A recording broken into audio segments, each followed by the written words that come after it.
Christy anak, nandito ang Kuya Howard mo. Gusto ka raw makausap. Maglalaba po ako ng apron, Nay. Baka po hindi matuyo eh. Wala akong gagamitin bukas. Bakit daw po? Hindi ko alam eh. May kasama, si Lance. Kilala mo rin siya, hindi ba? Naku, paano hindi ko po makikilala sikat na playboy at bad boy yun sa probinsya natin, Nay. Ikaw talaga, mukha namang mabait ang binatang yun eh. Tsaka masayahin, magalang din. Nagmano agad sa akin kanina sa may bakod pa lang ng bahay natin. Hay nako, malamang pakitang tao lang po yun, Nay. Basta wala po akong tiwala sa mayabang na lalaki na yun. Nakakaya naman kung hindi mo man lang sila lalabasin, anak. Hindi naman siguro magtatagal kaya istimahin mo na lang at alukin ng kape. Hay, sige na nga. Pero hindi ako pwede makipag-usap sa kanila ng matagal, ha? Oo, Christy. Naiintindihan ko. Para lang hindi magtampo si Howard sa'yo. Magandang araw, Miss Gwen. Ako nga po pala si Christy. Meron po akong mga kakaibang karanasan na may kinalaman sa kababalaghan. At gusto ko pong ibahagi sa inyo. Sana po mapili ang sulat ko at mapakinggan ko to sa channel nyo. Christy, mabuti naman at lumabas ka na. Akala ko pagtataguan mo na kami. Oo nga pala, si Lance, pinsan ko. Kilala ko siya, matagal na. O yun naman pala eh. Di wala ng problema. Ano pong ibig mong sabihin, kuya? Hindi na ako magpapaligoy-ligoy pa. Di ba single ka? Single din si Lance, naghahanap ng maliligawan. Naisip ko, bakit lalayo pa siya, di ba? Nandiyan ka lang naman. Nako, hindi ako nagpapaligaw, kuya. Busy po ako sa trabaho at ayoko ng dagdag sakit sa ulo. Grabe ka naman, Chris. Mabait naman ako, tsaka mapagmahal. Naisip ko rin, tama ang pinsan ko. Bakit di natin subukan? Malay mo, magkasundo tayo. Hindi! Sigurado akong hindi tayo magkakasundo dahil bukod sa mayabang ka na, may history pa ng pagiging babaero. May mga pagkakataon talaga na hindi ko makontrol ang bibig ko. Likas na prangka kasi ako. Mukhang nasaktan sila sa sinabi ko pero huli na para bawiin ko pa ang mga nasabi ko na. Si Kuya Howard ang gumawa ng paraan para malipat sa ibang usapan ang atensyon namin ni Lance. Si Nanay naman nagtimpla ng kape at bumili ng tinapay para sa mga bisita namin. Kahit sinungitan ko si Lance bago sila umalis, nangako siyang babalik para simulan na ang panliligaw sa akin. Kinuha niya ang cellphone number ko. Ayoko nga sanang ibigay kung di lang ako kinumbinsi ni Kuya Howard. Pero hindi ako umasang tototohanin ni Lance sa mga sinabi niya. Hanggang sa makatanggap nga ako ng mensahe mula sa kanya kinagabihan. Naiinis man, sumagot pa rin ako hanggang sa pumayag na rin ako magpaligaw. At nang sumunod na linggo nga bumalik siya sa bahay namin. Hindi na niya kasama si Kuya Howard. Si Nanay ang una niyang nakausap dahil tulog pa ako nung dumating siya sa bahay. Lagi kasi akong puyat. Dahil 2:00 ng madaling araw ang pasok ko sa trabaho. Tindera ako sa isang kilalang kainan sa palengke noong mga panahong yun. Chris, yayayain sana kita magsimba. Pareho naman tayo ng relihiyon, di ba? Oo, pero di nga. Sigurado ka? Sa simbahan mo ako gustong isama? Oo nga. Ayaw mo ba? Aba, syempre gusto ko. Gustong gusto. Pero ipagpaalam mo muna ako kay Nanay. Nako, aprobado ko na kanina pa anak. May tiwala ako dito kay Lance. Basta diretso uwi na kayo dito pagkagaling nyo ng simbahan, ha? Opo, Nay. Iuuwi ko kagad si Christy. Huwag po kayong mag-alala. At salamat po sa pagtitiwala nyo sa akin. Ilang taon din akong single at puro trabaho lang ang inaatupag. Kaya may kaba akong nararamdaman bukod sa excitement. May tiwala si Nanay kay Lance kaya panatag na rin ang loob ko na sumama sa kanya. Medyo nahiya pa ako nung may nakita kaming mga kakilala sa simbahan. Nagulat din sila nang makita magkasama kami ni Lance. Ang iba naman binati kami kasi akala nila mag-boyfriend na kami. Pagkagaling sa simbahan, nagyaya si Lance na bumili ng pasalubong para kay nanay at sa mga kapatid ko. Bumili rin siya ng lechon manok at soft drinks. Mabuti na lang at pagdating namin sa bahay, eksaktong nakapagsaing na si Inay.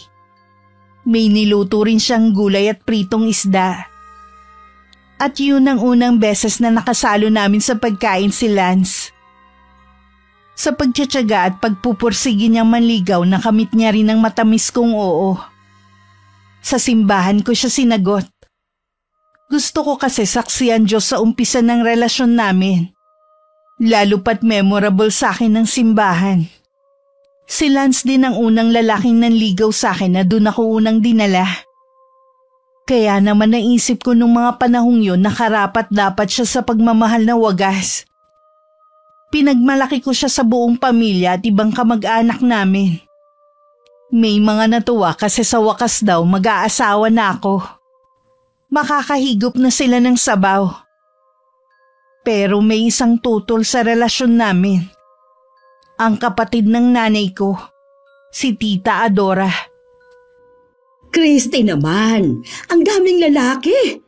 Ang daming nanligaw sa'yo. Bakit yung lalaking pa yun ang napili mo? Bakit po? Anong problema ninyo kay Lance? Hindi mo alam. Hindi sinabi sa'yo ni Ate Daisy. Konsentidora din kasi talagang nanay mo, ano? Nasilaw sa mga regalo at kung ano-anong ibinigay ng lalaking yun sa'yo. Grabe naman po kayo kay nanay. Hindi po mukhang pera ang nanay ko. Ano po bang pinupunto ninyo, tita? Bakit hindi niyo lang po ako diretsuhin? Matagal ng bali-balita sa probinsya natin na aswang ang mga magulang ng boyfriend mo. At kapag nahawa ka, malamang magiging aswang na rin ang buong pamilya natin. At hindi ako papayag na mangyari yon. Sa totoo lang, napaisip din ako sa mga sinabi ni Tita Adora. Pero mas nanaigang pagmamahal ko kay Lance. Lalo pat malaki talaga ang tiwala ni nanay sa kanya. Kasi nung nanliligaw pa lang siya sa akin, kita talagang malinis at tapat ang intensyon niya. Kahit ang mga kapatid ko at pinsan boto sa kanya. Pero nung unang beses na isinama ko ni Lance sa bahay ng ate niya, hindi ako makatulog. Naalala ko kasi ang mga sinabi ng tiyahin ko. Wala naman ako nakitang senyales na may lahing aswang nga sila. Kahit yung pagkain at bahay malinis. Naisip kong baka chismis lang talaga yun na pinaniniwalaan naman ni Tita Adora. Nang maging kami ni Lance, isa talaga sa mga natuwa si Kuya Howard. Christy, Lance, doon tayo sa bahay mamaya. Nagluto si Mrs. ng pansit. Anong meron, kuya? Wala pa namang may birthday Sinisipag lang ang Ate Maylin mo. Imbitahan ko raw kayo na magmerienda sa bahay. At saka tatagay din sana kami ng konti ni Insan. Naku, kunwari pang merienda. Iinom lang naman pala kayong dalawa. Hindi naman kami magpapakalasing, mahal. Magdadrive din kasi ako mamaya pa uwi. Oo nga naman, Neng. Kaya payagan mo na si Lance. Sige na nga. Basta 2 bote lang ng beer, kuya. Tapos, kwentuhan na lang tayo ni na Ate Maylin. Tuwing nasa bahay si Lance, madalas na ganun ang bonding namin. Minsan naman kami ang nagbibigay ng ulam kay na Kuya Howard. Masipag at masarap magluto ang boyfriend ko. Dahil doon, mas lalo ko siyang minahal. Malapit din siya kay nanay at bunso. Parang tunay na ina ang turing niya sa nanay ko. Siguro dahil ulila na siya sa mga magulang. Malambing din si Lance. Ganun daw madalas kapag bunsong anak. Masaya naging simula ng relasyon namin. May plano na rin kaming magpakasal noon. Minsan umaabot ng 1 linggo sa bahay namin si Lance. Doon siya dumediretso pagkagaling niya sa trabaho. At kahit hindi pa kami mag-asawa, ibinibigay niya sa akin ang sweldo niya. Kung may isang bagay na ayoko kay Lance, yun ay ang pagiging sobrang seloso niya. Umabot kasi sa puntong pinatigil niya ako sa trabaho ko. Dahil nagseselos siya sa mga customer at kaibigan ko sa palengke. Nung minsan kasing isinama ko siya doon, nakita niya na maraming bumabate at lumalapit sa akin. Mga suki namin. Binigyan niya yun ng mali siya na nauwi sa pagtatalo naming dalawa. Masyado ka naman, Lance. Mga kaibigan ko lang yun at karamihan, suki namin sa tindahan. Pero mga lalaki pa rin sila, Christy. Kung ayaw mo mag-away tayo palagi, sundin mo na lang ako. Pero paano naman yung trabaho ko? Kailangan ako ng mga amo ko dahil bukod sa ako ang pinakamatagal nilang tindera, paborito rin ako ng mga suki namin. Problema na nila yun. Makakahanap din sila ng kapalit mo. Hindi ka naman mamumroblema sa pera dahil ikaw naman ang humahawak na sweldo ko. Pwede rin kitang bigyan ng puhunan sa pagtitinda ko kung gusto mo. Basta dito ka lang sa bahay. Wala akong tiwala sa ibang lalaki. Kahit bata, kaedad mo, matanda, kaibigan mo. Basta lalaki, iwasan mo. Lance! Para wala na kaming pagtalunan pa, sinunod ko na lang ang gusto ng boyfriend ko. Pinayuhan din naman ako ni nanay at ipinaliwanag ko sa amo ko ang sitwasyon. Naiintindihan naman nila ako. Tinupad nga ni Lance ang pangako niya na siya ang mamumuhunan para makapagpatayo ako ng tindahan. Bukod kasi sa trabaho niya bilang pintor, caretaker din siya sa isang malaking bahay. Nasa US ang mga amo niya. Buwan-buwan may natatanggap siyang sweldo. Nagkasundo rin kami mag-loan ng perang lingguhan kung bayaran. Hindi naman kami nagkaproblema sa pagbabayad dahil bukod sa kita niya, maganda rin lagi ang benta ko noon sa maliit kong tindahan. Sa akin bumibili sina nanay at mga kapitbahay namin. Insan, nabalita mo ba yung nangyari ka na Joven, Jojo at Ricky? Mga pinsan at barkada natin? Oo. Kilala ko rin sila, Kuya Howard. Ano po bang nangyari sa kanila? Hindi nga malaman, Neng. Si Joven daw, binangungot. Si Jojo naman, sumakit ng matindi ang tiyan. Yun ang kinamatay. Magkakasunod lang silang tatlo. Ano pong ikinamatay ni Kuya Ricky? Parang kaedad niyo po yun, di ba? Tama ka. Kaklase ko nga siya eh. Ang sabi, hindi na raw nagising. Maayos pa naman nung natulog. Nalaman na lang ng mga kasama sa bahay na nilalanggam na raw at wala ng buhay. Sa palagay ko may nakaalita ng mga binatang yon. Meron nga siyang asawa ng isang tiyahin namin ni Lance. Yung taga Marinduque. Palagay namin, paraya yun o isang kakaibang klase ng kulam. Kulam? Oo, Ning. Dahil namatay ang anak ng tiyahin namin sa inuman. Nagkaroon sila ng alitan ni na Joven, Jojo at Ricky. Dapat yung tatlong target ni Tio pero yung anak niyang natamaan, nasaksak niya. At hindi niya matanggap yung nangyari. Sa sobrang galit, biglang umalis ang buong pamilya nila rito. Sa tingin ko, humingi ng tulong ang tsuhin mo sa mga mangyan, Howard. Matindi mangulam ang tribong yun. Kaya dapat talaga, iwasan natin makagawa ng atraso sa kapwa natin. Dahil hindi lahat marunong magpatawad. Yung iba gumagante. At kung buhay ng mahal nila ang kinuha mo, buhay din ang sisingilin nilang kabayaran mula sa iyo. Kinilabutan ako sa mga nalaman ko nung araw na yun. Bata pa lang naririnig ko na ang tungkol sa mga aswang at kulam.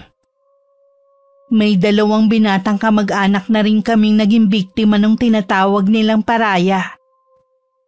Lalaki ang ari at unti-unting maaagnas hanggang sa yun na ang ikamatay ng biktima.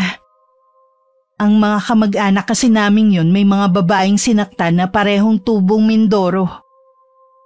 At yun na naging karma nila sa ginawang panloloko. Hindi sila agad namatay. Naghirap at nagdusa muna ng matagal. Nakakatakot ang kulam. Talagang mamamatay ka na walang kalaban-laban. Lalo pat hindi kayang gamutin ng doktor ang ganong klaseng karamdaman. Kaya ikaw, Lance, magtino ka ha? Para hindi ka magaya doon sa mga pinsan ninyo. Teka, ba't ako nadamay? Maayos ako, Chris. Tsaka loyal ako sa'yo. Sobrang nag-aalala talaga ako noon dahil sa nabalitaan ko kay Kuya Howard. Pero makalipas ang ilang araw na wala na rin yun sa isip ko. Naging abala na kasi ako ulit sa pamimili ng mga paninda ko at sa mga gawaing bahay. Tuwing araw ng linggo nagsisimba pa rin kami ni Lance at nakikipagkwentuhan kay na Kuya Howard. Naging routine na namin ng ganon. Minsan naman bumibisita kami sa atin niya. Mabait silang mag-asawa sa akin pati na rin ang mga anak nila. Anak, bibisita raw dito si Adora bukas. Palagay mo anong masarap kaya na mailuluto? Sasabihin ko po mamaya kay Lance. Baka may alam pa siyang special recipe eh. Yung masarap at bihira lang matikman ni tita. Para naman wala na po siyang masabi sa boyfriend ko. O sige, kayo nang bahala ha. Sinabihan lang kita at baka kasi may lakad ako bukas eh. Hindi ko maaasikaso ang tiyahin mo. Huwag na po kayo mag-alala, Nay. Kami na ni Lance ang bahala. Sinabi ko nga kay Lance ang tungkol sa pagbisita ni Tita Adora. Pero hindi ko nabanggit sa kanya yung usapan namin noon ni Tita. Ayokong sumama ang loob ng boyfriend ko. Lalo't hindi pa naman kumpirmado na totoo nga yung nasagap na chismis ng tiyahin ko. Hindi ko sinamahang mamalengke si Lance. Naglinis kasi ako ng bahay at naglaba kinabukasan. Hapon pa ang dating ni Tita Adora kaya marami pa kaming oras para maghanda. Pero pagdating ni Lance meron siyang ikinuwento sa akin. Grabe yung nangyari sa palengke kanina, mahal. Oh, bakit? Nagkagulo ba? May nagbarilan? O may nagwala na baliw? Hindi, mas matindi pa dun. Ay, Anong ibig mo sabihin? may nakasabay akong mangyan. Bumili ng buto-buto. Oh, tapos? Nagbayad naman. Pero tarantado yung tindero. Literal na puro buto ang binigay. Inalis ba naman lahat ng laman? Akala yata hindi alam ng mangyan yung ginawa niya. Tapos? Ano nangyari, mahal? Tahimik lang yung mangyan. Umalis na pagkatapos magbayad. Pero bago yun, tumitig muna na matagal dun sa tindero. Tapos parang may binulong sa hangin. Mga 1 oras na nakalipas, nagsisigaw sa banyo yung tinderong gago. Umiiyak, humihingi ng tulong. Hindi raw makaihi at sobrang sakit nung ari niya. Katulad nung nangyari sa mga pinsan mo? Mas malala, pero halos iisang ritual siguro ang ginamit dahil parehong tribo ang pinagmulan ng mga kumulam. Ay, yan na nga bang sinasabi ko eh. Kaya dapat talaga huwag tayong gagawa ng masama sa kapwa. Dahil minsan ang bilis ng karma. Ikaw talaga, masyado kang nervyosa. Pinaalalahanan lang kita. Para hindi ka maligaw ng landas gaya nila. Salamat at huwag kang mag-alala, mahal. Hindi mangyayari sa akin ang ganun. Dahil sa mga naikwento ni Lance, bumalik na naman ang takot sa puso ko. Hindi ko alam kung bakit ganun na lang katindi ang kilabot na nararamdaman ko tuwing mapag-uusapan ng kulam. Hindi pa ako nakakakita ng taong kinulam. Lalo na yung nilalabasan daw ng mga insekto sa katawan. Pero maisip ko pa lang ang tungkol doon parang bumabaliktad na ang sikmura ko. Bumibilis ang tibok ng puso ko at pinagpapawisan ako ng malapot. Dumating pa nga sa puntong napapanaginipan ko na ang tungkol doon. Mabuti na lang tulog manok si nanay. Lagi niya akong binabantayan sa pagtulog mula nung unang beses na binangungot ako. Sinabihan din ni nanay sina Lance at Kuya Howard na huwag munang babanggit sa akin ng mga kwentong katatakutan. Sumunod naman yung dalawa at dahil doon, nawala ulit ang takot sa dibdib ko pati na rin ang pagkabahala.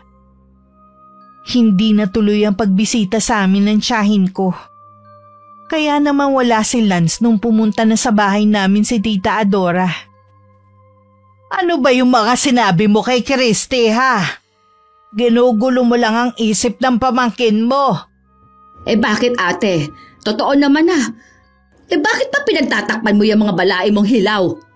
Wala naman tayong ebidensya Anong wala? Ako mismo ang nakakita sa tatay ng hilaw mo manugang nung gabing akala ko. Kalabaw na ligaw yung nakita ko doon sa may pampang. Noon pala, aswang. Totoo po ba yun, Nay? Christy, anak. Totoo yun, Christy. Ganito kasi ang nangyari ha. Inumaga kami ng uwi galing sa sayawan. Dalaga pa kami nila Ate Daisy noong mga panahon na yon. May mga kasama nga ako kaso may nakita nga akong kalabaw kaya sinundan ko. Akala ko kasi nalimutang isilong nung may-ari. Tapos, ano pong nangyari? Kukunin ko sana yung tali at hahanap ako ng puno sa malapit para hindi mahulog sa pampang yung kalabaw. Tapos maya-maya, biglang dumating yung kumpare ni Tatang. Humahangos. May hinahabol daw na tao at doon sa pangpang pumunta. Pero sabi ko, wala akong ibang nakita doon kundi kalabaw lang. Tinulungan niya akong itali yung kalabaw at siya rin yung kasabay kong pauwi. Paano niyo nasabing ang aswang yung tatay ni Lance? Hindi naman agad nalaman. Mga ilang linggo pang lumipas bago nakumpirma ng kumpare ng lolo ninyo. Nung napagkwentuhan na lang ulit. Naulit kasi ang ganong pangyayari at sa ikalawang beses, nasaksihan niya kung paanong nagpalit anyo yung biyenan mong hilaw. Mula sa pagiging tao, biglang naging kalabaw. Hindi ko pa rin alam kung maniniwala ba ako kay Tita Adora ng mga oras na yon. Pero nang tingnan ko si inay, nakita kong seryoso siya kahit hindi nagsasalita. Kaya naisip kong baka nga nagsasabi ng totoo ang tiyahin ko. At nasaktan ako dahil doon. Lalo na't napamahal na rin talaga sa akin si Lance. Gulong-gulo nun ang isipan ko. Parang naintindihan ko bigla ang pinagmumula ng agam-agam ni Tita Adora. Kung ako lang, wala namang problema kahit pamahawaan ako ng pagiging aswang ng boyfriend ko. Pero paano nga naman kung mahawa rin ang mga kapamilya ko? Kung sakaling ang totoong hinala mo, Adora, hindi naman siguro kay Lance ipinamana ng mga magulang niya ang pagiging aswang. Tingin ko dun sa bunsong babae na may asawa na. Paano ka naman nakakasiguro, ate? Nandun siya sa tabi ng mga magulang niya bago sila nalagutan ng hininga. Basta alam ko at sigurado ko. Kaya wala ka na dapat ipag-alala. Mabait si Lance, magalang, napakasipag at mahal niya talaga itong pamangkin mo. Hindi na ulit nagkomento pa si Tita Adora. Pero baka sa mukha niya matinding pagkadismaya. Nag-alangan lang sigurong makipagtalo pa sa nanay ko lalo't sa kabila ng isiniwalat niya. Hindi pa rin nagbago ang paninindigan ni nanay. Hindi niya ako sinabihan o inudyok ang hiwalayan si Lance.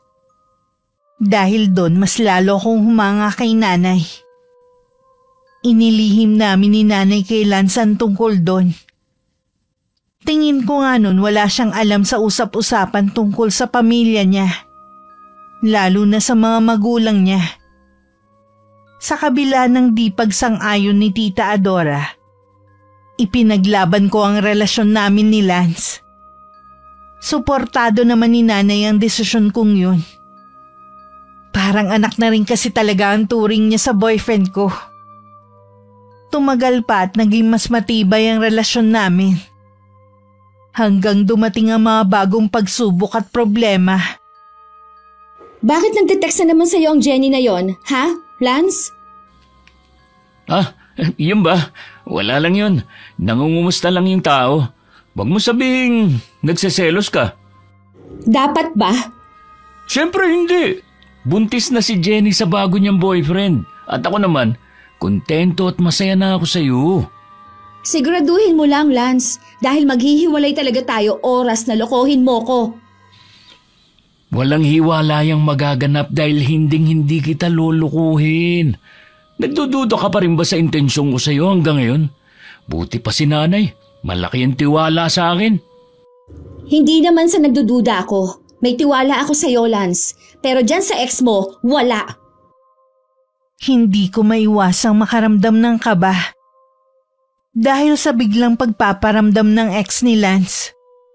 Takot na baka mawala siya sa akin. Na baka maisip niyang mahal niya pa pala ang ex niya. Na mas mahal niya kesa sa akin. Una pa lang naman inamin ko na sa kanyang selosa ako. Mas matindi nga lang siya kung magselos dahil pati bata pinagseselosan. Dahil binigyan naman ako ni Lance ng assurance, nagtiwala ako sa mga salita niya. Naalala ko rin yung pangako ko sa sariling ipaglalaban ko ang relasyon namin. Ano man ang mangyari. Na kung nalagpasan ko ang pagtutol ni Tita Adora, hindi yung ex lang niya magiging dahilan para masira kaming dalawa. Lalo't kung dahil lang sa isang text message na binigyan ko ng mali siya. Lumipas ang ilang linggo. Naging tahimik ulit ang lahat. Unti-unti kong nalimutan ang tungkol kay Jenny at ang mga kutob ko. Ang atensyon ko kasi buong buo kong ibinuhos sa maliit kong tindahan. Laking tuwa ko na dumami ang mga suki ko. Kahit ang mga kapitbahay dumadalas ang pagbili ng bigas, kape, sardinas at kung ano-ano pa. Kaya napilitan din ako magdagdag ng paninda. Dagdag trabaho pero mas nakakalibang. Ramdam ko na unti-unting gumagaan ang buhay namin. At dun ko muna inabala ang isip ko. Isang gabi dumating si Lance.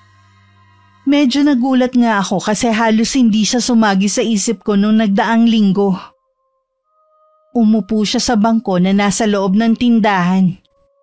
Baka sa mukha niya ang pagod, pero may napansin pa ako. Parang mailap siya kung tumingin ng mga oras na yun. Hindi ko naman napigil ang itanong ang tumatakbo nun sa isip ko. Lance, napansin ko lang, nito mga huling linggo, bihira ka nang dumalaw dito. Kung dati halos gabi-gabi kang nandito, ngayon para kang kabuti. Hindi ka rin halos nagte-text o tumatawag. Kahit simpleng kumusta man lang, wala. Ay, Christy, sana maintindihan mo. Sobrang busy lang talaga ako sa trabaho. Pag uwi ko, bagsak na agad ako sa higaan. Wala na akong lakas para magbukas ng cellphone. Hindi ko sinasadya na hindi ka matawagan. Ang totoo, pati si na Ate Lara, halos hindi ko na rin nakakausap kahit magkasama lang kami sa bahay. Hindi naman ako humihingi ng sobrang oras sa'yo eh. Naiintindihan kong pagod ka, na maraming iniisip. Pero sana man lang kahit isang simpleng mensahe o isang tawag bago ka matulog. Hindi ko kailangan ng higit pa ron. Ang gusto ko lang maramdaman na may effort ka pa rin ipakita na nandyan ka pa rin para sa akin. Na mahalaga pa rin ako sa'yo. Christy, hindi mo lang talaga naiintindihan kung gaano kabigat lahat. Sa totoo lang, nagigilty na nga ako kasi pakiramdam ko. Kulang na ang oras ko para sa'yo. Pero wag mo naman agad isipin na may masama akong ginagawa. Wag mo isipin nagbabago na ako dahil hindi totoo yun. Hindi ko sinasabing may ginawa kang masama. Pero ramdam ko kasi, Lance eh. Ramdam ko na parang may nagbago sa'yo. Sa atin. Kung dati, excited ka palaging pumunta dito. Lagi ka masigla. Ang dami mong dalang kwento. Ngayon, parang may pader na nakaharang sa pagitan natin eh. Parang nawawala ka na sa akin, Lance. Christy, ang dami ko lang talagang iniisip nito nakaraan. Pamilya ko, mga bayarin, trabaho, lahat sabay-sabay. Kung hindi ako nakakapag-text, kung hindi ako nakakatawag, hindi ibig sabihin nun nagbabago na ako. Hindi ibig sabihin na may iba akong iniintindi. Ikaw pa rin, Christy. Lagi ka pa rin nasa isip ko kahit hindi ko na lang lagi sinasabi at naipaparamdam sa'yo. Sana nga, Lance. Kasi ayoko dumating sa puntong magkakatotoo yung mga hinala ko. Hindi ko deserve na maramdaman na parang wala na akong halaga, na parang option na lang ako. Alam mong kaya kong tiisin na LDR tayo, pero hindi ko kayang tiisin ang pakiramdam na parang wala ka ng pakialam. Grabe ka naman, Christy. Hindi kita binabaliwala. Hindi ko niisip na wala kang halaga, pero tao lang din ako. Napapagod. Nadadala ng dami ng problema.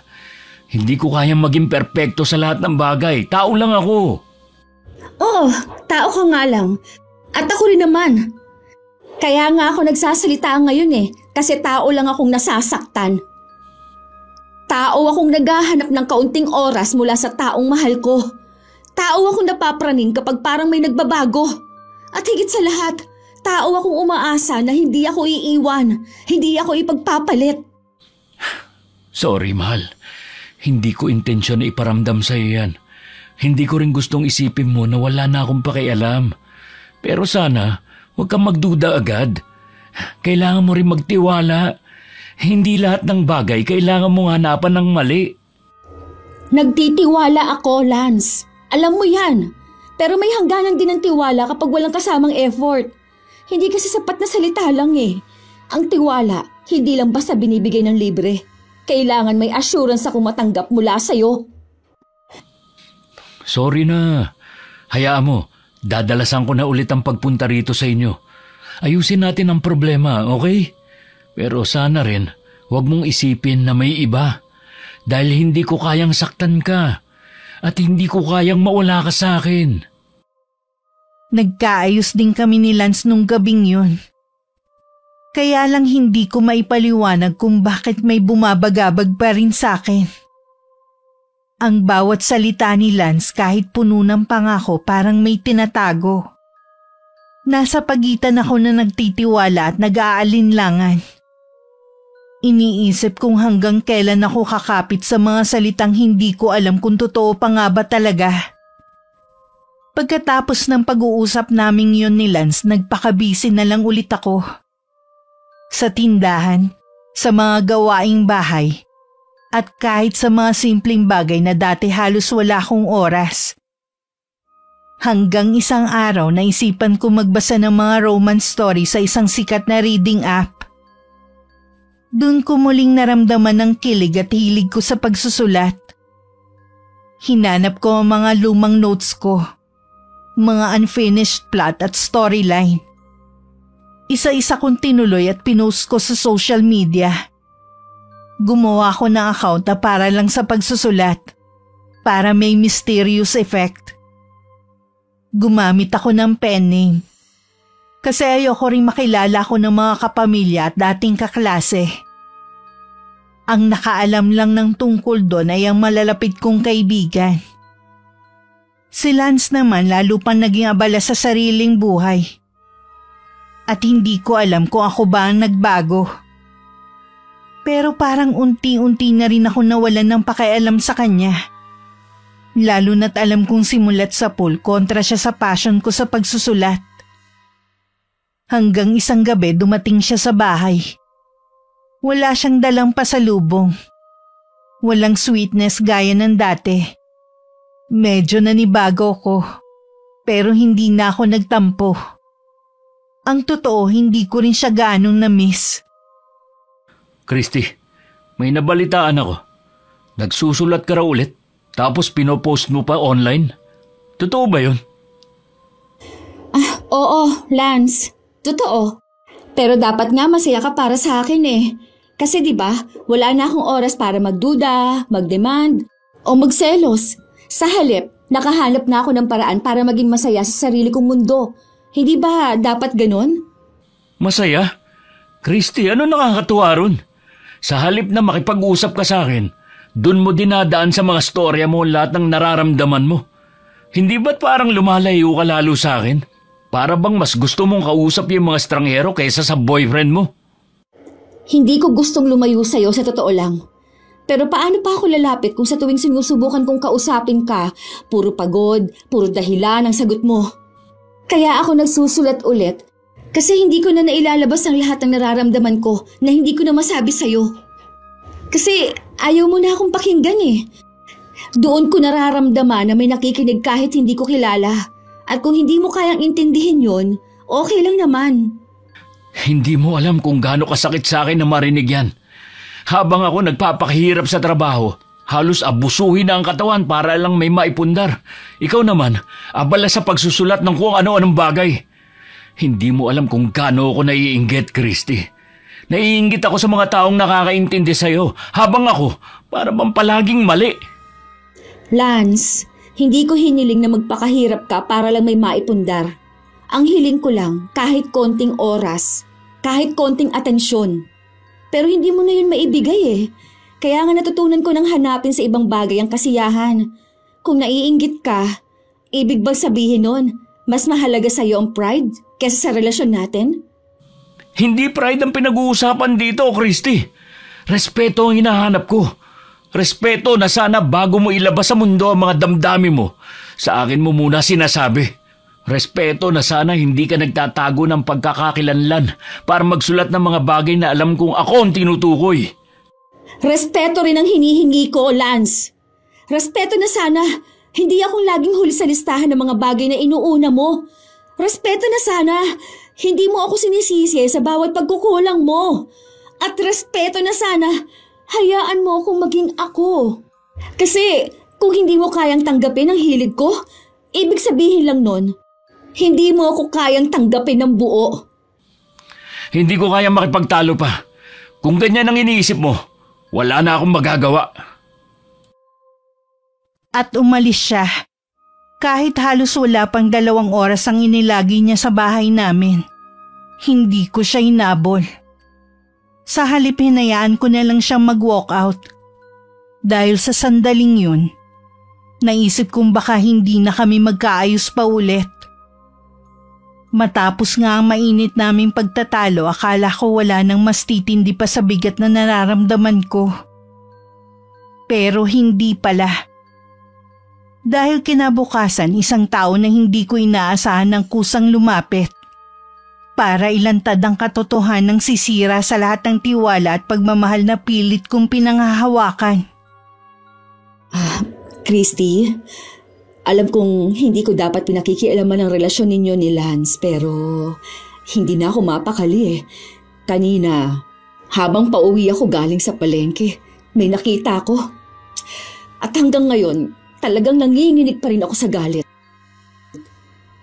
Ate, ano po yun? Diretsuhin niyo na ako. Nakita ko si Lance, kasama si Juvie, yung ex niya nung high school na madalas niyang ikuwento dati. Magkasama sila sa isang maliit na kainan at halos magkatabi pa. Christy, hindi ako bulag. Iba yung mga kilos nila. Si Juvie? Ate, sigurado po ba kayo? Kasi alam kong close sila ni Jenny. At kung siya pa ang kasama... Sigurado ako. Hindi ko lang narinig kung anong pinag-uusapan nila pero sapat ng mga nakita ko para magduda ako. Christy, ayoko masaktan ka pero hindi ko rin kayang itago sa'yo ng matagal. Salamat ate. Hindi ko akalaing darating sa ganito. Hindi ko alam kung magagalit ako o masasaktan dahil sa ipinagtapat ninyo. Pero isa lang ang sigurado, humanda sa akin si Lance kapag nagkaharap kami ulit. Hindi ako umiyak, pero galit na galit ako. Nagtiwala ako at pinanghawakan ng mga pangako niya. Kaya pala biglang nagbago. Kaya pala nanlamig at laging busy. Hindi pala trabahong inaatupag kundi ibang babae. Agad ako nag-send ng message sa kanya. Simple lang ang laman. Pumunta ka dito sa bahay ASAP. At gaya ng inaasahan ko, dumating siya. Oh, nandito ka na pala. Kumusta trabaho mo? Ayos lang ba ang pamilya mo? Busy pa rin ba yung bayaw mo sa mga project niya? Sina Ate Lara at yung mga bata? Oo, medyo. Ako naman, stress pa rin at sobrang busy. Kaya pasensya na kung hindi na naman ako madalas dumalaw. Pero teka, bakit parang ang cold mo ngayon, mahal? May problema ba? Wala naman. Curious lang ako. Kumusta naman kayo ni Juvie? Ano? Si Juvie? Anong kinalaman niya rito? Christy, huwag kang magbiro ng ganyan. Hindi ako nagbibiro. May nakakita sa inyo. At huwag mong sabing hindi totoo dahil mismo si Ate Maylin ang nakakita sa inyo ng ex mo. Ano bang meron sa inyo, ha, Lance? Bakit hindi mo sinabi sa akin na nagkikita pala kayo at nagde-date? Christy, hindi. Nagkataon lang na nagkita kami tapos nagkape. Ano bang masama doon? Wala akong ginagawang masama kaya wala kang dapat ikagalit. Walang masama. Pinaamin kita. Pero hanggang ngayon nagde-deny ka. Lance, sa lahat ng taong makikitang kasama mo, ex mo pa talagang nakasama mo ng palihim? Huwag mo nga akong gawing tanga. Hindi ko alam kung bakit kailangan mo pampalakihin to. Hindi kita niloloko, Christy. Kaya pwede ba? Huwag kang mag-isip ng kung ano-ano. Biglang sumilip si nanay sa tindahan kaya nanahimik na lang ako. Pinilit kong huwag sumigaw. Huwag humagulgol. Pero sa loob-loob ko parang unti-unting gumuho ang mundo ko. Mahal ko siya. Pero hindi ko kayang itolerate ang panloloko niya at pagdedenay. Siguro nga oras na para bitawan ko siya. Nag-walk out ulit siya. Hindi siya nagpaalam kahit sa nanay ko. Hinayaan ko lang ulit siyang umalis. Hindi ako nakakain nung gabing yun.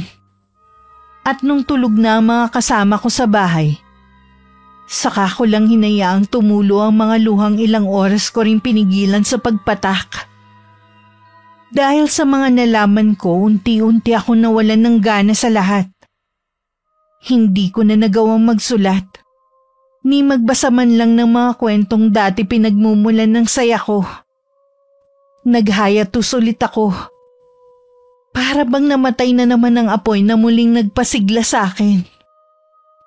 At doon parang lalo kong naramdaman ang lungkot at galit na pilit kong ikinukubli sa pamilya ko.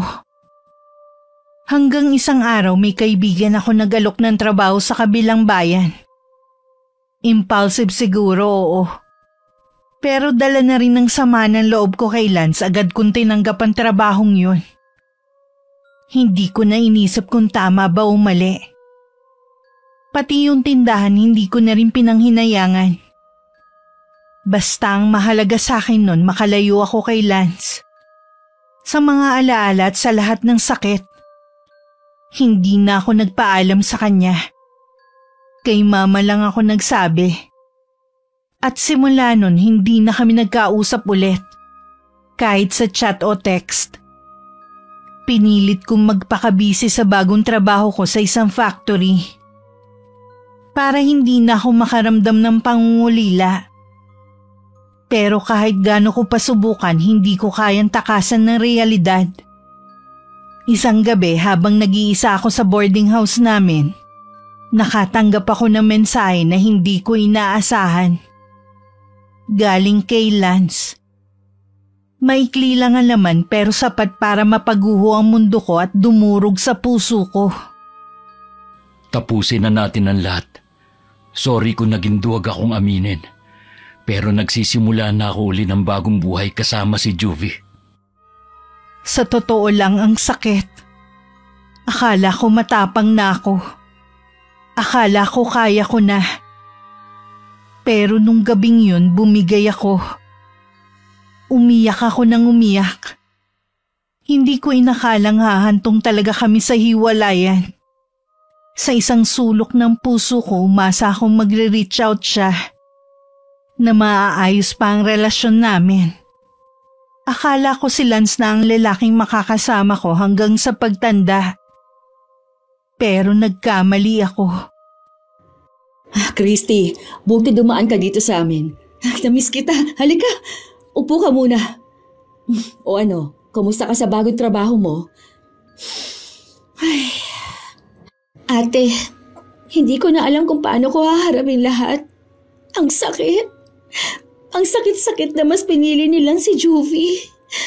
Dalaga ako, ate. Habang siya, single mom na.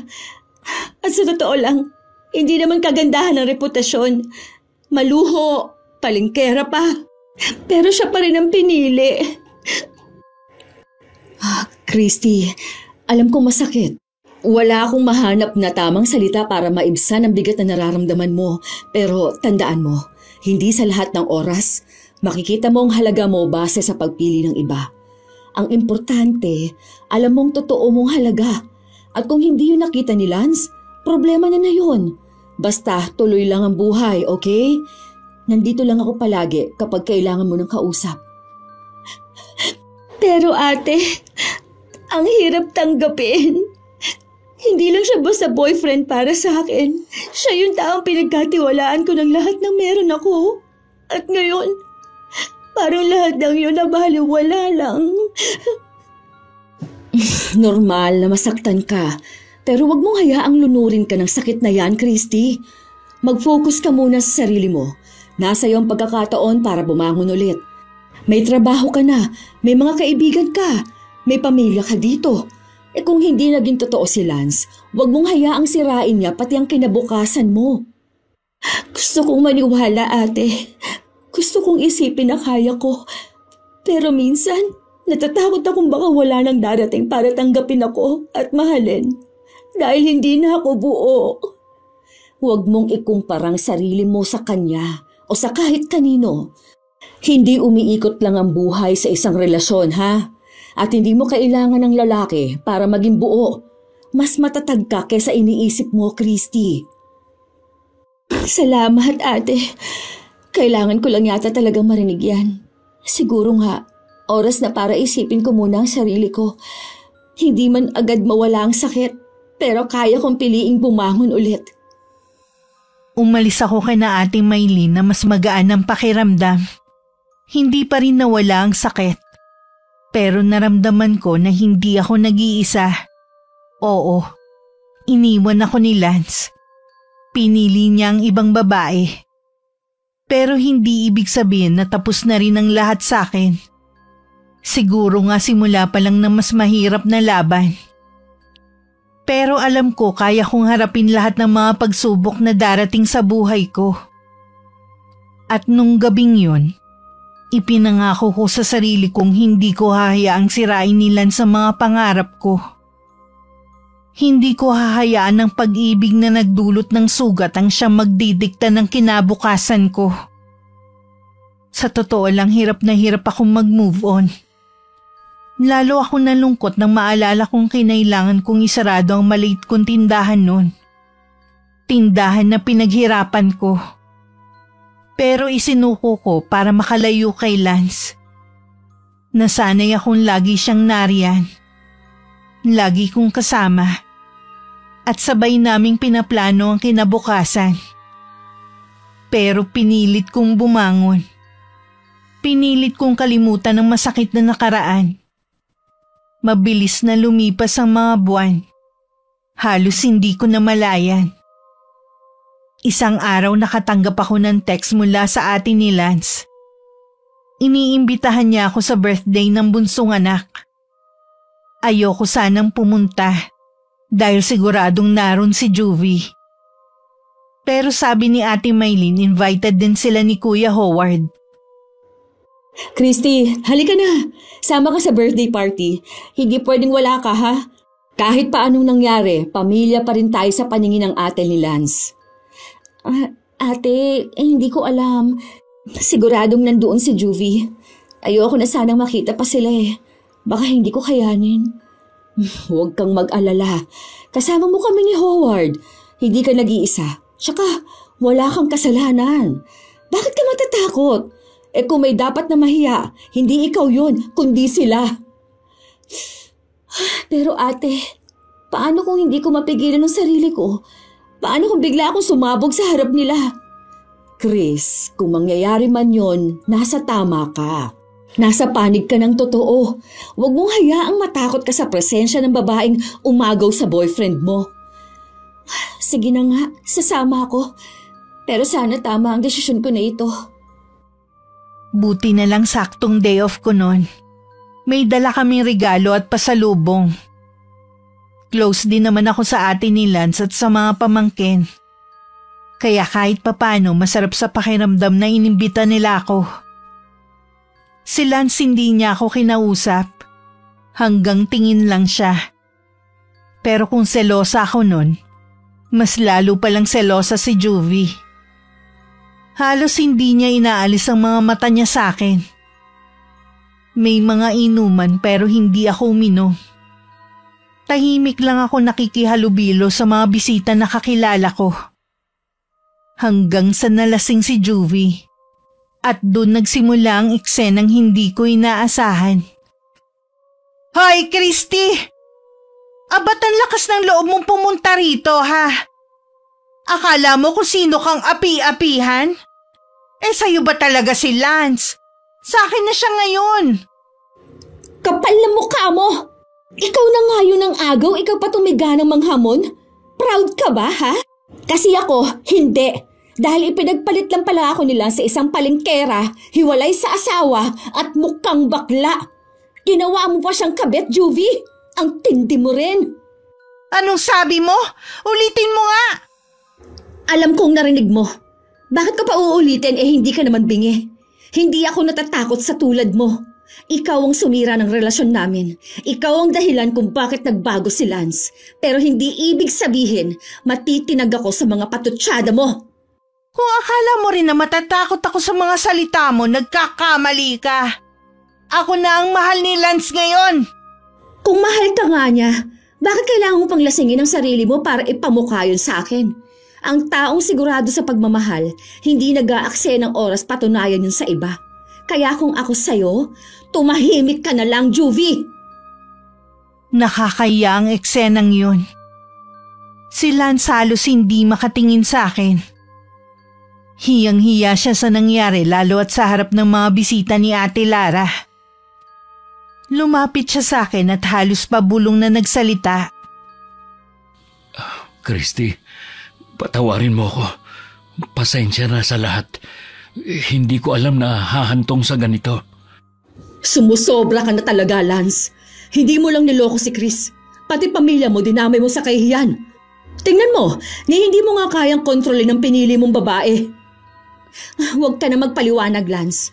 Wala na akong pakialam sa mga sasabihin mo. Hindi ko na yan kailangan. Para saan pa? Hindi mo na rin mababawi ang sakit ay dinulot mo sa akin. Lumapit din sa amin ang ate niya. Humingi ng pasensya. Sobrang nahiya raw sila sa nangyari. At ako, nagsisi rin ako na sumama pa ako ron. Pero sa isang banda, buti na rin. At least nailabas ko ang galit ko sa jowa ng ex ko. Yung babaeng nang akit at nagtulak kay Lance para pagtaksilan ako. Hindi na kami ulit nagkausap ni Lance pagkatapos ng gulo sa pagitan namin ni Juvie. Pinili kong magpakabisi sa trabaho, sa sarili kong mundo, at sa mga simpleng bagay na nagpapakalma ng isip ko. Hindi na rin ako nag-boyfriend. Siguro natakot na rin ako. O baka sadyang napagod lang akong makipagrelasyon. Nabalitaan ko kay Ate Maylin na nagsama na raw sina Lance at Juvie. Ang sakit. Iniiyak ko na lang ulit. Pero sa totoo lang nung mga panahon na yun, natutunan ko na rin tanggapin na siguro nga hindi talaga siya para sa akin. Isang araw simpleng hapon lang sa bahay namin. Naglilinis ako ng kuko. Tahimik ang paligid. Nang biglang dumating si Ate Maylin. Hindi naman ako nagulat na binisita niya ako. Dahil madalas naman siyang pumasyal sa amin. Pero kinilabutan ako sa kakaibang ngiti niya nung mga oras na yon. Kaya napakunot noo ako habang nakatitig sa kanya. Chris, may kasama ako ngayon. Alam ko magugulat ka pero sana makinig ka muna bago ka magalit, ha? Kasama? Sino? Ate, huwag mong sabihin... Christy, ako nga. Pinapasok ako ni nanay. Ang dami kong gusto sabihin. Sana makinig ka muna. Lance? Ikaw? Ang kapal din ng mukha mo magpakita pa rito. O ano na? Umiiyak ka ba kasi niloko ka rin ni Juvie? Aba, sinong tanga ngayon? Kinarma ka lang, Lance. Christy, please. Nagkamali ako.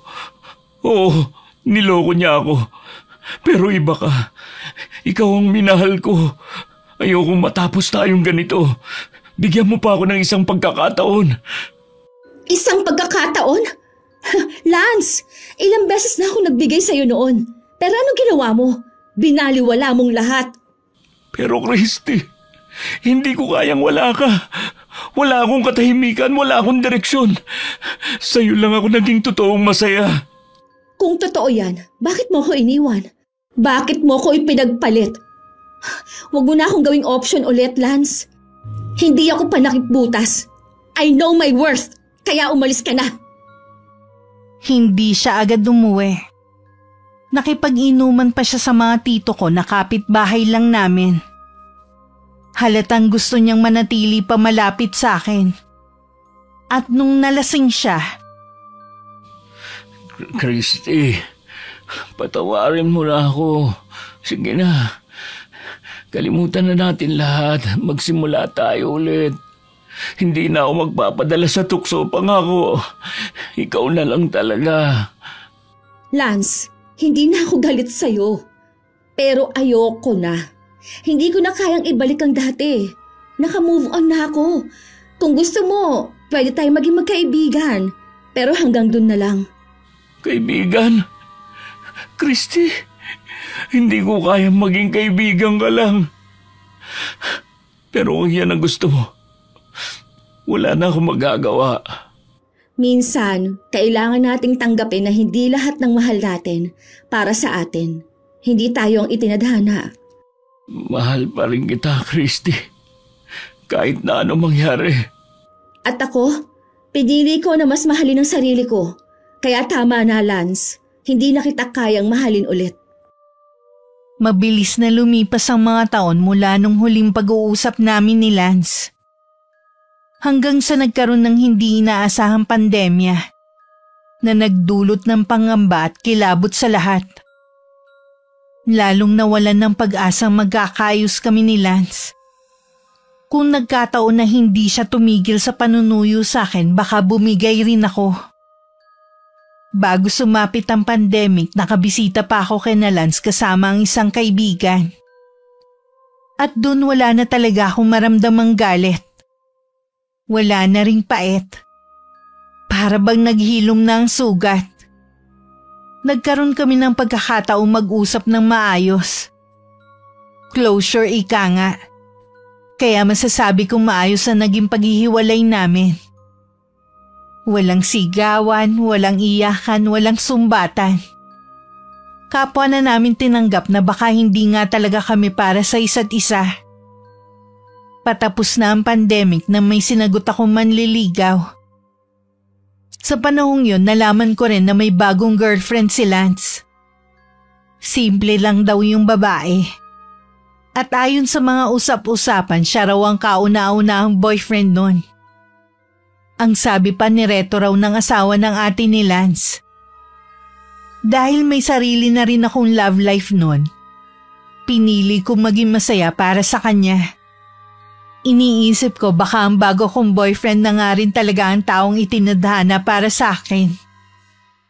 Isang hapon habang nagkukwentuhan kami ni Ate Maylene. Ate, kumusta na si Lance? Si Lance. Sabi ni Ate Lara, balak na raw niyang pakasalan si Josephine. Mukhang seryoso na talaga siya sa bagong GF. Napangiti ako. Pero aaminin ko may konting kirot pa rin ako nararamdaman sa puso ko. Alam kong wala na akong karapatan pang makaramdam ng ganon. Lalo't may boyfriend na rin akong nagpapasaya sa akin. Kaya pinili kong sarilinin na lang yon. Hindi ko na ipinalam kay Ate Maylene. Lumipas ulit ang mga buwan na halos hindi ko namamalayan. Isang araw bago ang kasal ni Lance, nakatanggap ako ng imbitasyon mula sa ate niya. Pero nagpa siya akong huwag pumunta. May parte sa akin na gusto kong masaksihan siyang ikinakasal. Pero may bahagi rin na nagsasabing baka hindi ko kayanin. na baka masaktan pa rin ako. Naalala ko bigla yung gabing napanaginipan ko si Lance. Sa panaginip ko nakita kong namatay siya. Paggising ko umiiyak ako. Kinabahan ako bigla. Hindi ko alam kung bakit ganun pero parang napakalinaw ng lahat. Parang hindi lang basta panaginip. Lalo pa akong kinilabutan nang napanood ko ang mismong video ng kasal nila ni Josephine. Yung mga sinabi ni Lance sa asawa niya parang nagbibilin siya. Jo, sana kahit mawala ako, magpatuloy ka pa rin sa buhay. Magpatuloy ka sa paglilingkod sa Panginoon. Huwag mong hayaang malungkot ka dahil lang wala na ako. Parang tinambol ang dibdib ko nang marinig ko yun. Napaiyak ako bigla. Sa isip ko bakit ganun ang sinabi niya? Bakit parang may pahiwatig? Bigla ko naalala ang panaginip ko at mas lalo akong hindi mapalagay mula nun. Wala akong ibang sinabihan tungkol sa panaginip kong yun kundi si Ate Maylin. Ate, may sasabihin ako, pero sana wag mong pagtawanan ha. Kasi napanaginipan ko si Lance at doon nakita kong namatay siya. Christy, ay wag kang ganyan ha. Huwag ka masyadong mag-isip ng negatibo. Hindi maganda na dinadala mo yan sa loob mo. Baka stress lang yan. Alam kong gusto niya lang akong pakalmahin. Pero sa tono ng boses niya ramdam kong kinabahan din siya. Malapit sila ni Lance sa isa't isa kaya sigurado akong nag-aalala rin siya. Naghiwalay kami ng boyfriend ko. Nahuli ko siyang may ibang babae. Parang bumalik tuloy lahat ng sakit na naramdaman ko nun kay Lance. Sa aming dalawa siya lang ang nagkaroon ng tinatawag na happy ending. Ikinasal siya. Nagkaroon ng bagong buhay. Samantalang ako iniwan. Nasaktan at muling bumangon na mag-isa. Pero akala ko lang pala. Dahil isang umaga may kumatok sa pinto ng bahay namin. Kuya Howard? Christy, pasensya na kung biglaan ang pagpasal ko. Alam kong matagal na kayong walang komunikasyon ni Lance. At siguro ayaw mo na rin makarinig ng kahit anong balita tungkol sa kanya. Pero hindi ko kayang hindi sabihin sa iyo to eh. Naalala mo ba kung anong araw ngayon? Birthday niya? Oo, birthday niya. Alam kong marami kang magandang alaala tuwing dumarating ang petsang ito. Pero kailangan mo malaman, Chris. Si Lance, may sakit siya. Ano to, kuya? Biro ba to? Matagal na kami wala ni Lance at matagal ko nang tinanggap na may iba na siya sa buhay. Pero bakit ngayon? Bakit sa birthday niya, saka mo sasabihin sa akin to? May sakit siya? Anong klaseng sakit? Chris, seryoso ako. Hindi ako pumunta dito para magbiro. Maiintindihan ko kung magagalit ka. May karapatan ka rin magduda. Pero nakita ko siya kahapon. Ang laki ng binagsak ng katawan niya. Hindi na siya kasing lusog ng dati. At kahit ako, nahirapan tignan ng pinsan ko sa ganong kalagayan. Natulala ako. Ayoko sanang maniwala pero nakita ko ang katotohanan sa mga mata ni Kuya Howard. Kaya pagkaalis niya agad ako nag-message sa ate ni Lance para mangumusta. At ilang minuto lang bigla na lang tumawag sa akin si Ate Lara. Christy, salamat nag-message ka. Siguro panahon na rin para malaman mo ang totoo. Pagkatapos ng kasal nila ni Josephine, akala namin magiging maayos na ang lahat. Pero isang buwan lang ang lumipas eh. Biglang nagkasakit si Lance. Namayat siya nang hindi namin maintindihan kung bakit. Nawalan siya ng lakas at dumating sa punto na hindi na niya kaya magtrabaho. Nakakaya raw sa mga biyanan niya. Kaya nag-request siya na dito na muna siya sa bahay namin ulit tumira. Ate Lara, hindi ko alam ang sasabihin ko. Parang ang bigat-bigat pakinggan. Si Lance, naalala ko pa kung gaano siya kalakas dati. Masayahin, masigla. Alam kong mahirap paniwalaan, Chris. Dinala na namin siya sa ospital. Pero malabo ang mga resulta ng laboratory test eh. Walang siguradong sagot ang mga doktor. Sinubukan pa namin magpa-second opinion. Pero pareho rin ang lumabas. Para bang tinatago ng katawan niya ang mismong dahilan ng sakit. Kaya ngayon araw-araw siyang naghihirap. At kahit si Josephine hirap na rin tanggapin ang sitwasyon nila. Grabe ate, ang dami kong nararamdaman ngayon. Naiinis ako dahil bakit parang sa dulo ng lahat ganito pa ang nangyari kay Lance. Kahit iniwan niya ako, kahit sinaktan niya ako, hindi ko kayang isiping pinaparusahan siya ng ganito. Christy, naiintindihan ko. Oo, maraming pagkakamali si Lance. Pero ngayon parang pinagbabayaran na rin niya ang lahat ng kasalanan niya eh. Hindi ko hinihingi na tulungan mo siya ng higit pa sa kaya mo. Pero siguro kahit isang dasal man lang mula sa'yo, makakatulong yun sa kanya.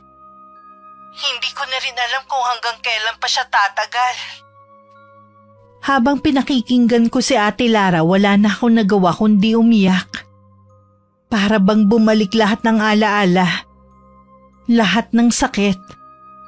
At ang kakaibang takot sa puso ko lalo't naalala ko na naman yung tungkol sa panaginip ko. Sa mga sumunod na araw, walang ibang laman ng isip ko kundi si Lance. Hindi ko alam kung dapat ba akong pumunta kina Ate Lara. Kung kaya ko na ba siyang makita ulit. Ang tanging malinaw lang sa akin, hindi rin pala siya nagkaroon ng happy ending. At sa isang banda parang mas lalo ako nasaktan.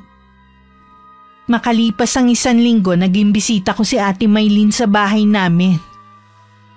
Hindi ko alam kung bakit ako biglang kinabahan nang makita ko siya. Pero ramdam kong may mahalaga siyang sasabihin. Chris, dadalawin namin si Lance kina Ate Lara. Gusto mo bang sumama? Alam kong mahirap para sa'yo pero baka ito na ang tamang panahon para makumusta mo siya ng personal. Ate, hindi ko alam kung kaya ko eh. Pero sige, sasama ako. Gusto ko rin siya makita kahit sandali lang. Tahimik lang kami sa biyahe. Kasama rin namin si Kuya Howard. Parang lahat kami may kanya-kanyang iniisip. At walang gustong magsimula ng usapan. Hanggang sa makarating kami sa bahay ni Ate Lara. Nagulat siya nang makita kami. Pero agad niya kaming pinatuloy. Tinawag niya si Lance. At ilang saglit lang lumabas ito. Natulala ako. Totoo nga ang sinabi nila. Ang laki ng ibinagsak ng katawan nito. Hindi na ang dating Lance na nakilala ko.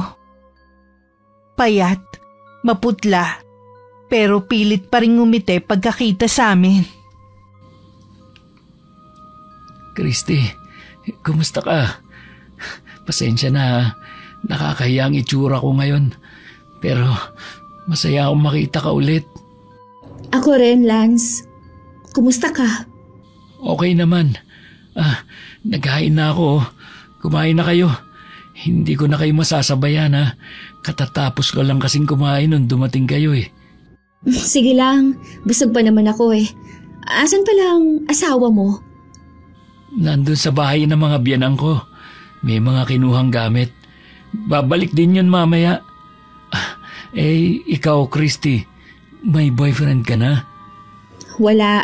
At hindi ako naghahanap. Hindi ako naniniwala. Oo, totoo nga. Lance, ang laki ng ipinayat mo. Hindi siya sumagot. Tumahimik lang bigla. Ako rin biglang wala nang masabi.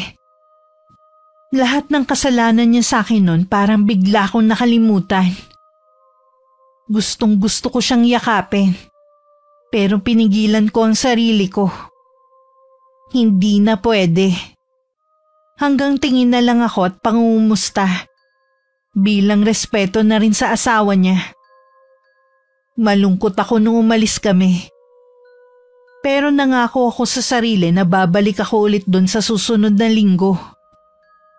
Naging mahirap para sa akin ang mga sumunod na araw. Ang bigat lagi ng pakiramdam ko.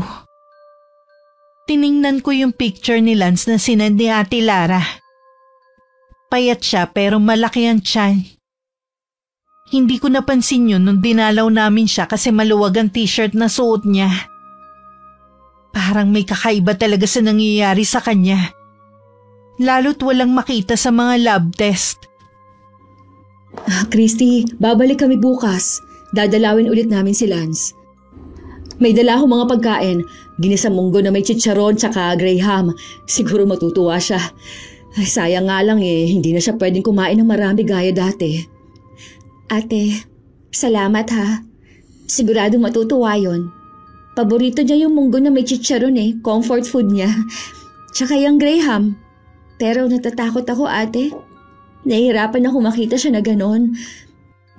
Alam ko, Chris. Pero wala namang masama kung malaman niyang nagmamalasakit ka pa rin sa kanya. Oo. Gusto kong makita siya ulit. Gusto kong sabihin na magpakatatag siya. Tahimik ulit kami sa biyahe. Pagdating namin kina Ate Lara, hindi na kami naharap ni Lance. Nasa loob siya ng kwarto. Nakaratay. Sumilip kami ni Ate Maylin sa pinto. Hawak niya ang tiyan niya. Hinihimas-himas. Ang isang kamay naman ay nasa noo. Kita ko sa mukha niya matinding paghihirap. Dahil doon hindi ko na napigilang mapahagulgol. Nang marinig niya ang boses ko, tumingin siya sa labas ng kwarto. Pero hindi nagsalita. Pilit siyang ngumiti. At napangiti rin ako habang umiiyak. Nakilala niya ang boses ko. Bakit ganito ang nangyayari? Bakit ganun yung lab test? Hindi ko rin alam ang sagot, Chris. Ate, gusto ko siyang lapitan, hawakan sa kamay, at sabihang lumaban pa para sa asawa niya, para sa pangarap niya na magkaroon ng anak. Gusto kong sabihing magpakatatag siya. Pero nahihiya ako kay Josephine. Gawin mo ang bulong ng puso mo, Christy. Hindi mo kailangang mahiya. Baka makatulong yun kay Lance. Matagal din naman ang pinagsamahan ninyong dalawa. Lumapit kami ng bahagya sa pinto at sumilip ulit. Ayoko pang umalis pero kailangan na naming umuwi. Hindi ko itinuloy yung gusto kong gawin. Naduwag ako. Sa tricycle pa uwi, hindi ko napigilang umiyak. Ewan ko pero ang bigat ng pakiramdam ko. Parang dinudurog yung puso ko. Sumagi sa isip ko na baka yun na ang huling pagkakataong makita ko siyang buhay. Ang bigat sa pakiramdam kasi yung dapat na huling yakap. Huling hawak sa kamay. Huling pagkausap sa kanya. Hindi ko naibigay.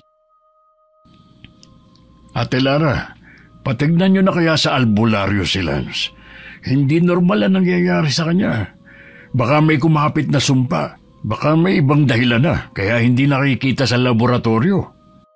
Alam mo naman ang reliyon namin, Howard. Hindi kami naniniwala sa mga ganyan. Ang tanging sandigan namin ay dasal at ang Diyos. Hindi namin siya dadalhin sa kung kani-kaninong albularyo. Pero Ate Lara... Pasensya ka na talaga, pinsan, ha? Kailangan sumunod sa mga kautusan ng simbahan Isa pa, ayaw din ni Josephine dahil hindi na rin pwedeng ibiyahe ng malayo ang kapatid ko. Nandun ako sa bahay ni na Kuya Howard nung tawagan niya si Ate Lara. Kaya alam ko na dismaya talaga siya. Ramdam ko may sama ng loob si Kuya Howard. Pero pinili niyang wag nang makipagtalo. Tahimik muna siyang uminom ng tubig saka kami kinausap ni Ate Maylin. Alam niyo, kahit ayaw nila, Dadaling ko pa rin ang litrato ni Lance sa kakilala kong mahusay na albularyo. Kailangan ko malaman kung tama ba o mali ang kutob ko. Hindi ako mapalagay. Baka hindi talaga sakit ang dahilan kung bakit nagkaganon si Insan. Wala ko na isagot kundi isang mahinang pagtango bilang pagsang-ayon. Kasi sa totoo lang, ganun din ang kutob ko. May kakaibang nangyayari kay Lance. Halos lagi akong puyat. Hindi siya mawala sa isip ko. Lagi rin akong umiiyak. Sa kusina habang naghuhugas ng plato. Sa kwarto bago matulog. Habang naglalaba at kahit habang nagkakape ako. Lalo na pag naaalala ko yung mga masasayang sandali namin sa bahay. Yung lambingan, tawanan namin sa umaga, yung panonood ko sa kanya habang nagluluto siya at marami pang iba. Hanggang isang madaling araw bandang 3:00 yun. Naalimpungatan ako dahil tumunog ang cellphone ko. Tumatawag si Ate Lara. Christy, pasensya na sa istorbo. Wala na si Punso. Pumanaw siya kagabi pa bandang 11:30. Lance!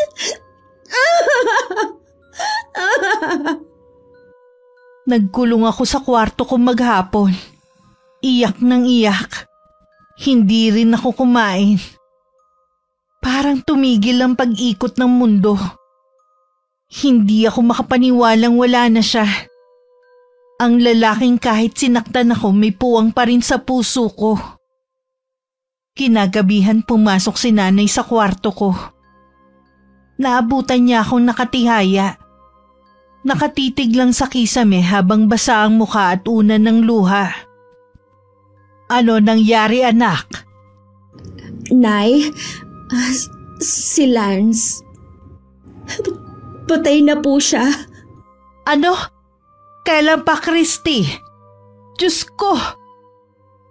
Napasinghap ng malakas si nanay at sabay kaming humagulgol habang yakap-yakap niya ako. Parang tunay na anak na ang turing niya kay Lance. Kaya alam kong masakit din sa kanya ang nalaman. Pupunta kami ng mga tita mo sa unang lamay ni Lance. Sasama ka ba, anak? Hindi, Nay. Hindi ko pa siya kaya makita na nasa ataol. Hanggang sa araw ng huling lamay ni Lance para akong robot. Hindi pa rin nagsisink in sa akin ng lahat. Ang katotohanan wala na siya. Na hindi na siya babalik. At hindi ko na makikita pa kahit kailan. Nagpunta kami ni na Ate Maylin sa huling lamay ni Lance. Ang daming tao. Doon ko lang talaga nalaman kung gaano karami ang nagmamahal sa kanya. Sabi ni Ate Lara galing daw doon si Juvie. Kaaalis lang nung dumating kami. Sa totoo lang takot ako sumilip sa patay na nasa loob ng kabaong. Pero kay Lance, hindi. Tinitigan ko pa siya. Matagal. At halos matumba ko kung hindi lang ako naalalayan ni Ate Lara. Gusto kong pigilan ng sarili kong umiyak lalo na't naroon ng asawa niya. Ayokong makita ni Josephine na ganun kalalim ang epekto ng pagkawala ni Lance sa akin. Pero hindi ko napigilan. Ang mga luha ko tuloy-tuloy na nagsipatakan habang nakaharap ako sa kabaong niya. Nagpunta ako sa banyo at doon ako humagulgol ng humagulgol. Naalala ko lahat mula sa umpisa. Nung time na isinama siya sa amin ni Kuya Howard. Hanggang sa magkaroon kami na maayos na hiwalayan. Napakabata pa ni Lance para mamatay.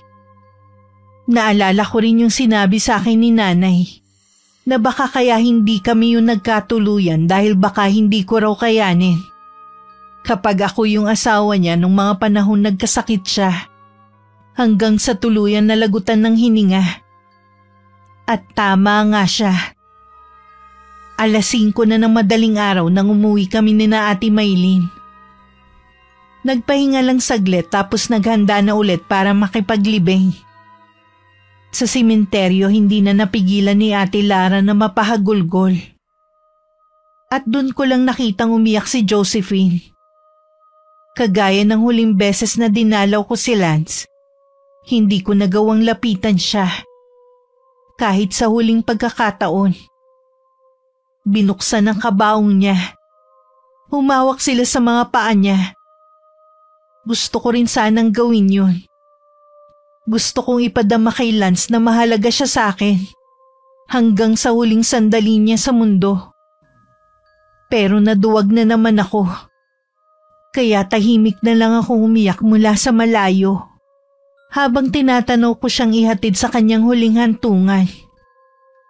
Matapos magpaalam kina Ate Lara, sumakay na ako sa isa sa mga inarkelang jeep.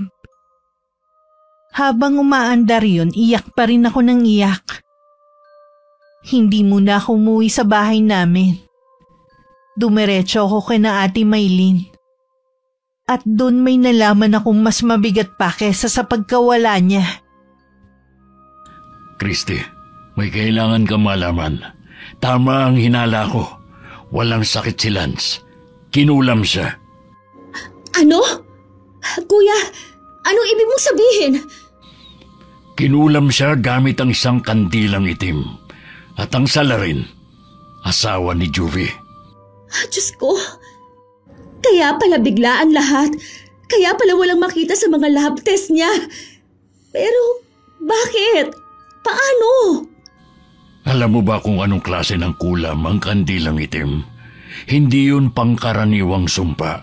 Ang bawat sindi ng kandila, unti-unting kumakain sa lakas ng biktima. Una, papayat.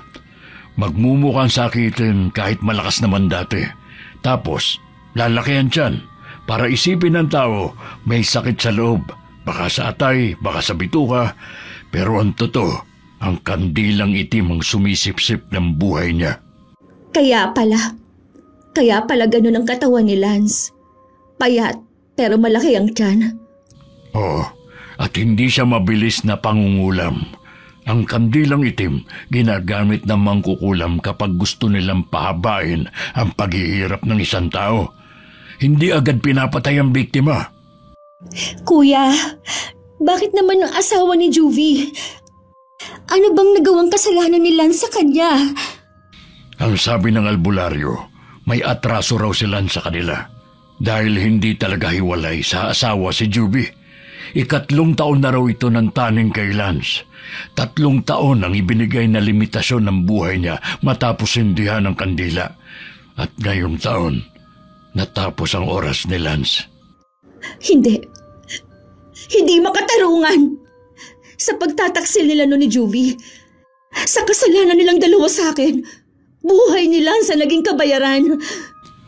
Ganon ang kulam, Christy. Hindi mo agad nakikita pero mabigat ang parusa. At ang mas masakit, walang gamot laban sa kandilang itim. Maliban na lang kung mahuhuli agad ang magsisindi at mapapawalang bisa ang orasyon. Pero huli na, wala na ang pinsan ko. Para akong pinagsakluban ng langit at lupa. Bumalik lahat ng sakit at galit sa puso ko. Naalala ko ang pagtataksil nila noon. Kung paano halos nasira ang buhay ko dahil sa kanila. Kung hindi nila ginawa yun, kung hindi nila ako niloko, baka buhay pa si Lance ngayon. Hindi ko alam kung anong mas masakit. Ang makita siya naghirap hanggang sa uli, o ang malaman na sinadya talaga ng ibang tao ang lahat ng yun. Kuya, may ganun palang klase ng kulam. Ang tagal ng pagpapahirap, para lang parusahan hindi lang ang biktima, kundi pati ang pamilya nito. Oo, hindi basta-basta ang kandilang itim. Habang nauupos ang kandila, nauubos din ang lakas ng biktima at sa bawat pagsindi, nagsisimula ulit ang paghihirap nito. Kaya hindi tuloy-tuloy ang sakit ni Lance. Minsan medyo nagiging maayos siya. Akala ni na Ate Lara gumagaling na. Pero sa oras na sindihan ulit ng asawa ni Juvie ang kandila, babalik na naman ang sakit ni Lance. Parang pinaglalaruan ang buhay niya. Diyos ko, kawawa si Lance. 6 na buwan pa lang silang kasal ni Josephine. Ang tagal kong umiyak. Halos hindi ako mapatahan ni na Kuya Howard at Ate Maylin. Hindi ko alam kung paano tatanggapin ang lahat ng nalaman ko. Sabi pa ni Kuya Howard, hindi lahat ng sugat ay nakikita. May mga sugat na dulot ng inggit at galit. At ganung klase ang kumitil sa buhay ni Lance. Nagpasama ako kay Ate Maylin. Sa wakas na pagdesisyonan kong harapin ulit si Juvie. Para sa akin. Para kay Lance. Pagdating namin sa bahay nila, kumatok ako. Bumukas ang pinto. Nagulat kami pagkakita sa isa't isa. Pero mas nagulat ako sa kanya kasi maputla siya. Parang wala ring gana sa buhay. Hindi na ako nagpatumpik-tumpik pa. Sinabi ko na agad kung anong pakay ko sa kanya. Juvie, ikaw ang pumatay kay Lance. Ikaw ang dahilan kung bakit wala na siya. Ano? Christy, anong sinasabi mo? Hindi ako. Huwag ka na mag-deny. Alam ko na ang totoo. Kinulam si Lance gamit ang kandilang itim. At asawa mo ang may kagagawan. Kung hindi dahil sa'yo, hindi sana nangyari sa kanya yon. Kung hindi dahil sa kalandian mo, hindi sana napaagang kamatayan niya. Christy, patawarin mo ko. Hindi ko alam. Hindi ko alam na aabot sa ganito. Oo, kasalanan ko. Ako may sala sa pagkawala ni Lance. Pero maniwala ka, hindi ko sinadya. Hindi ko alam na ang asawa ko ang... Anong hindi sinasadya, Juvie? Ikaw ang nagdala ng lason sa buhay niya. Ikaw ang dahilan kung bakit siya napahamak, kung bakit siya namatay. Christy, totoo, kasalanan ko. Pero hindi ko hiniling sa asawa ko na gawin yun kay Lance. Nung iniwan ko siya dati, galit na galit siya. Sabi niya kapag hindi ako bumalik, may kapalit. Akala ko puro pananakot lang. Akala ko wala siyang lakas ng loob na gumawa ng masama. Pero mali pala ako ng inakala. Alam mo, Juvie, hindi sapat ang sorry. Hindi mabubuhay noon ulit si Lance. Hindi niyan mabubura ang mga gabing paghihirap niya habang unti-unti siyang pinarurusahan ng kulam. Christy, maniwala ka sa akin. Wala na akong balak balikan ng asawa ko noon. Kasi alam kong wala rin ako magandang kinabukasan sa kanya. Wala siyang trabaho. Sobrang seloso. Palaging nananakit. Kaya pinili ko si Lance. Kasi kilala ko na siya. Si Lance ang first love ko. Pero nung nalaman ng asawa ko, doon na siya nagbanta. Kaya ako nakipaghiwalay kay Lance kahit mahal na mahal ko siya. At hinayaan mo lang na mangyari yun? Hinayaan mong si Lance ang sumalo ng lahat ng galit ng asawa mo? Oo, mali ako. Oo, naduwag ako. Natakot ako sa asawa ko. Natakot ako saktan niya ako. Pero hindi ko alam na si Lance ang magiging kapalit. Hindi ko alam, Christy. Kung alam ko lang, sana ako na lang. Sana ako na lang ang namatay at hindi si Lance. Alam mo ba, Juvie, hanggang sa huli, gusto pa rin niyang mabuhay para sa asawa niya. Para kay Josephine. Hindi niya alam na may nakasulat na palang tatapusin na ang buhay niya. Hindi niya alam na habang pinipilit niyang maging matatag, may kandilang unti-unting nauupos kasabay ng pagkaubos ng oras niya sa mundo. Christy, sorry. Patawarin mo ko. Kung may magagawa lang ako para ibalik si Lance, kaso wala na. Araw-araw nagdurusa rin ako. Hindi ako matahimik. Hindi ako makatulog. Masakit, di ba? Pero tandaan mo, Juvie, hindi ikaw ang tunay na biktima rito. Si Lance, siya ang namatay. Siya ang inagawan ng buhay. Si Ate Maylin nakatingin lang sa amin ni Juvie. Wala siyang masabi. At ako nakatayo sa may pinto. Nanginginig sa halo-halong emosyon na nararamdaman ko ng mga oras na yun. Hindi ko alam kung sasampalin ko ba si Juvie o yayakapin. Pero sa huli, tinalikuran ko siya. Hindi ko kayang manatili pa ron. Hindi ko kayang pakinggan pa ang paulit-ulit niyang paghingi ng tawad. Habang palabas kami ng gate, parang naririnig ko pa rin ang boses niya. Paos, puno ng takot, puno ng pagsisisi. Pero wala na. Huli na ang lahat. Wala na si Lance. Lance, sana naririnig mo ang mga salitang hindi ko masabi noon. Sana marinig mo ngayon. At sana, kahit saan ka man naroroon, malaman mong mahalaga ka sa akin hanggang sa huli. Pagkatapos namin magkausap ni Juvie, hindi pa rin ako mapakali. Ang dami pa ring tanong sa isip ko. Kaya nagpa siya akong yayain si Ate Maylin sa albularyong kakilala ni Kuya Howard. Kailangan kong marinig mula sa matandang yun mismo kung ano ba talaga ang ginawa kay Lance. Abay, mabigat ang kaso ng kaibigan ninyo. Hindi basta-basta lang ang paggamit ng kandilang itim. Isa ito sa pinakamabangis na uri ng kulam. Ano po ba talaga ang ginagawa ng kandilang yun? Kapag sinindihan ng kandilang itim, bawat patak ng wax nito ay parang sumpa na tumatagos sa kaluluwa ng biktima. Hindi agad lumalabas ang sakit. Unti-unti lang, dahan-dahan.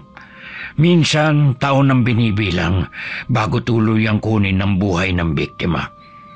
Kaya, hindi madaling makita ng mga doktor o kahit sino ordinaryong tao mga sintomas nito. Kaya pala parang bigla na lang siyang nanghina kahit sinasabi ng mga doktor na wala naman siyang malubhang sakit. Sino po ba ang gumagawa ng ganyang uri ng kulam?